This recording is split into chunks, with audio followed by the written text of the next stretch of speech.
You ever get that strange feeling like somebody's just like following you? Police hunt for man who followed her home from the store and made lewd comments to her in the parking lot. Just behind you. I know sometimes I do, and it's because I record all the time and I can see people like back behind me in my camera, but they may not necessarily be following me. They're just kind of back there. So the vibe is different. It's weird. If it feels like somebody's following you, that's one thing. But if you kind of know for a fact that they are, then that's a completely different ball game. The woman from store assaulted her on doorstep of her own home. The woman subsequently got in her vehicle and left the premises to go home, but unbeknownst to her, the suspect followed her in his car to her house before launching an assault on her at her front door. I died inside, and so once I realize, I'm obviously like, oh shit. And yeah, today Michelle, actually, she was telling me a story about how she was being, I guess, I don't know if she was being followed or if it was more of just like a road rage incident, road rage scenario. People are on edge. This is on her way back from the hair salon, and I think I'll let her tell the story because she'll tell it better than me, because she was kind of a little frantic when she was telling me and kind of rushing. And also I want you guys to go over there and check out her latest video. You'll be in for a surprise, and also you can drop a comment and ask her to tell you about what happened today. Okay, so for starters, this happened in July of this year and it still freaks me out. I am currently 24, 23 when it happened, and it was a hot afternoon. I was going home from my boyfriend's house, who lives about 15 to 20 minute walk from my home. Since it was a scorching heat, I was wearing bike shorts and an oversized tee and sneakers. And it took everything in me to go back into that massage room and work on that client.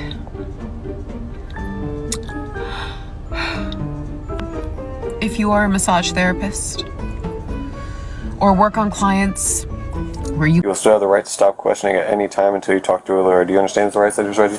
Sure. Okay.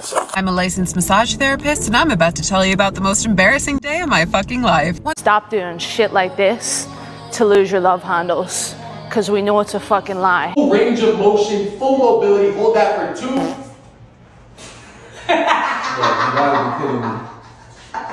You serious? Oh my god, you gotta be kidding me. SquirrelTribe.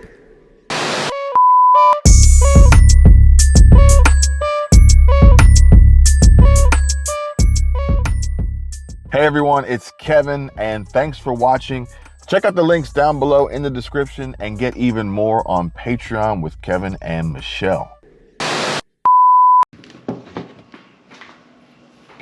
Okay, so for starters, this happened in July of this year and it still freaks me out. I am currently 24, 23 when it happened, and it was a hot afternoon. I was going home from my boyfriend's house, who lives about 15 to 20 minute walk from my home.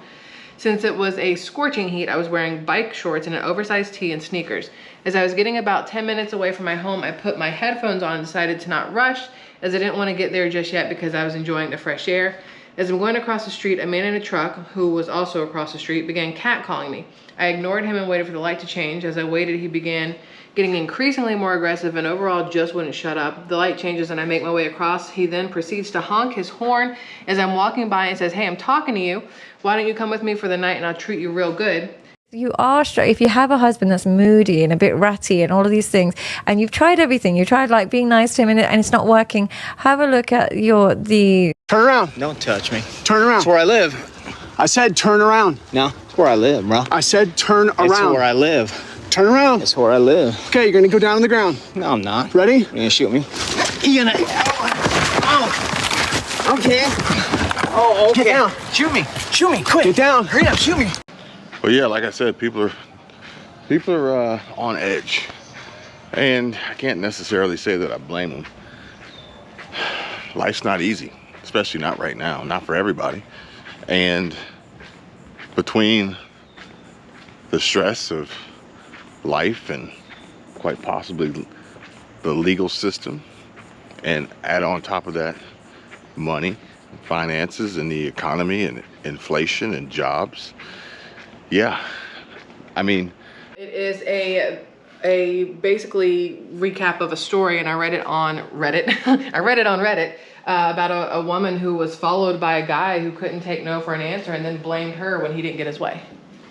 I immediately told him to leave me alone and continued on my way, but as I'm walking, he begins following me in his car and keeps trying to get me to go with him. I call my boyfriend and tell him the situation, and he FaceTimes me to see the car and the person following me. He then tells me to go in a store and stay there. I do as he says, and not even 2 minutes after I walk in, the man walks in. He was looking for me. He spots me, and I immediately go to the person behind the counter, and I tell her the situation, and she offers to let me in the back and to call the police. I told her yes and waited. He walked up and asked the lady if she had seen someone with my description, and she immediately says no, and if he's not going to buy anything, to please leave, as she had customers.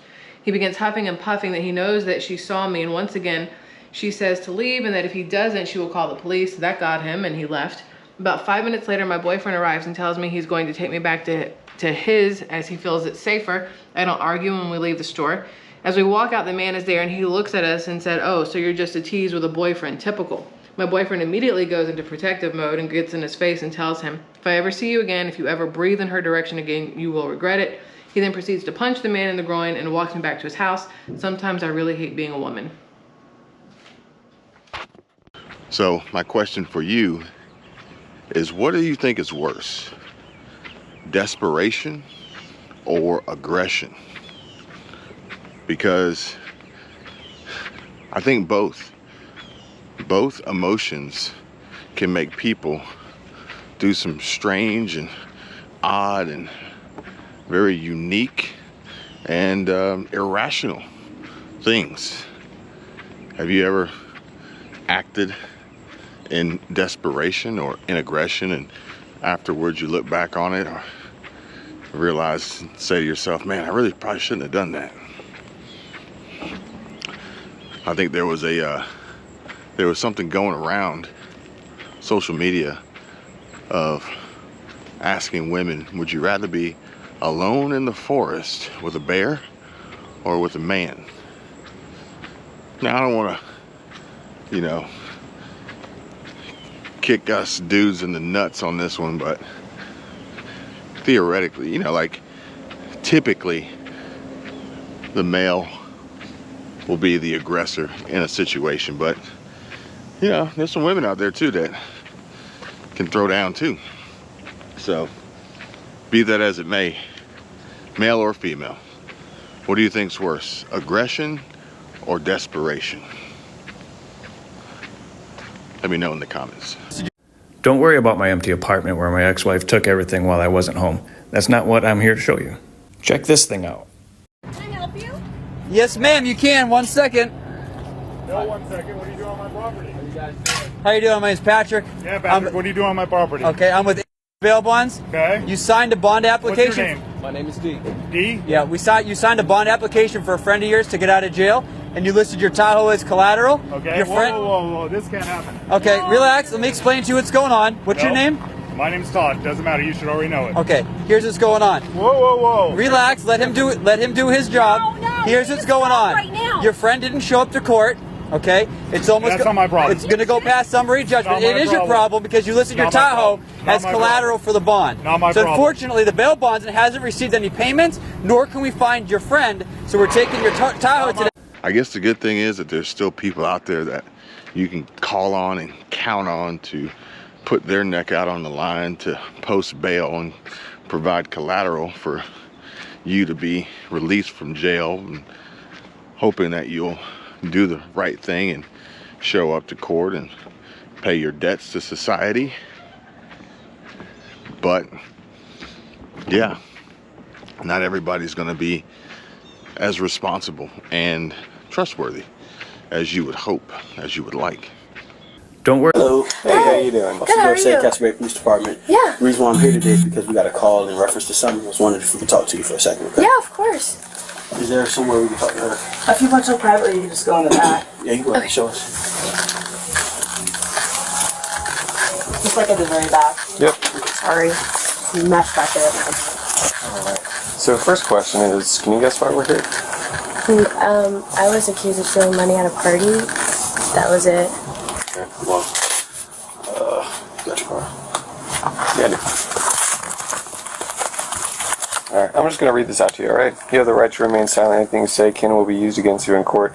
You have the right to talk to a lawyer for advice before we ask you any questions, to have a lawyer with you during questioning. If you cannot afford a lawyer, one will be appointed to you before questioning if you wish. If you decide to answer questions now without a lawyer present, you will still have the right to stop questioning at any time until you talk to a lawyer. Do you understand the rights I just read you? Sure. Okay, so. I'm a licensed massage therapist, and I'm about to tell you about the most embarrassing day of my fucking life. And I'd be willing to bet that we're probably gonna see more and more videos of these types of scenarios playing out with vehicle repossession and confiscation.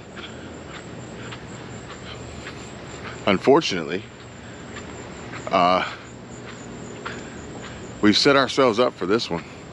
Between the unbelievably high and inflated price of vehicles and loose lending practices and underwriting approvals and high inflation, rapid depreciation. Yeah, the car market is going to be turned upside down, and there's going to be a lot of folks out there who normally would find ways to make do and push through and solve these problems. But the way things are right now, I think there's going to be a ton of folks that just toss the keys and say, you can have it, because it's just not worth it anymore. When you can go to a car dealership lot and find the exact same vehicle 2 years newer, brand new, than the one that you have for $10,000 to $20,000 less than what you owe, make that math, that math's not mathing, right? Make that make sense. So there's a little secret to it as well, but I don't know if I want to share that on here. YouTube might get mad about how to manipulate that situation. So if you want to talk about it, hit me up. But yeah, you got to make the payments. The payments are high, but you know, if you got limited money and a finite amount of resources and cash available, then you're gonna have to pick your battles, pick and choose. I don't know if any of you guys out there are having a hard time paying your bills, but just know that you're not alone. One thing that's important for a massage therapist is setting up the mood in your room. Some of us choose to have more anatomy. Some people like to have dim lighting. Some people like to have mood music. Some people don't like to have any music. I have a little bit of both. I have my anatomy posters up on the wall, but then I still like to have dim lighting, and then I like to play some relaxing music. If they don't like it, then they'll tell me to shut it off. So every time I finish a client, I need like 15 minutes in between to kind of get the room ready for the next person. So I finished up one of my clients and I'm changing the sheets, I'm setting up the room, and I'm like, oh, I have a few more minutes. I'm gonna go pee real quick. So while I'm in the bathroom peeing, I'm scrolling through my phone. Don't act like you don't do it. While this is happening, I guess the girls in the front, let my other client in thinking that I had my room ready. I'm going through my text messages real quick, and I happen to be having a kind of inappropriate conversation with a guy I've been talking to. So he leaves me a voice note. I like voice notes. I like sending voice notes. I like receiving voice notes. So I had an unopened voice note, and I go to press play and I can't hear it. And I'm like, why can't I hear it? I'm putting the volume up, I'm making it louder, and I'm like, I can kind of hear it, but it doesn't sound like it's coming from the bathroom. Then I realize that my inappropriate voice note from this man is blaring in the massage room because my Bluetooth is still connected to the speaker in there. So once I realize, I'm obviously like, oh shit, Bluetooth off, finish peeing, wrap it up, and I leave the bathroom, praying that nobody heard it. Yeah. I walked into my massage room, and my client looked like they saw a fucking ghost. And I was just looking at them dead in the eye. Like, you just heard the voice note, didn't you? And I just decided, you know what? I'm I'm not even gonna mention it. I'm not even gonna bring it up. I'm not gonna talk about it unless they do. All right. Now, how many of you have found yourself in a very awkward and quite possibly embarrassing situation? Okay, so I'm not the only one. Got it. Now, let's go a little bit further. Let's take this a step further. How many of you found yourself in an awkward, quite possibly embarrassing situation at work? This is quite the life lesson here, folks. But hey, at least she's getting down like that, you know? There's some folks out there that, you know, I think there should be that component of a relationship where that could happen, because you are sending these types of text messages and images or videos or voice memos. I ain't gonna lie, Michelle might get herself caught up one day. I know she'd be trying to mess with me too, so if you got my phone, I'll show you a picture. Just look at that picture. Don't swipe left or right. But the easiest, the simplest way I could put it, here's the rule, here's the lesson to be learned here, especially when it comes to swiping. Don't go looking for something you ain't ready to find. That's all I can say. And they didn't say anything. They were just looking at me, and I just said, hi. How are you feeling today? What are we focusing on today? And I just went about my business. But when I left the room to have them change, I died inside. I died inside, and it took everything in me to go back into that massage room and work on that client.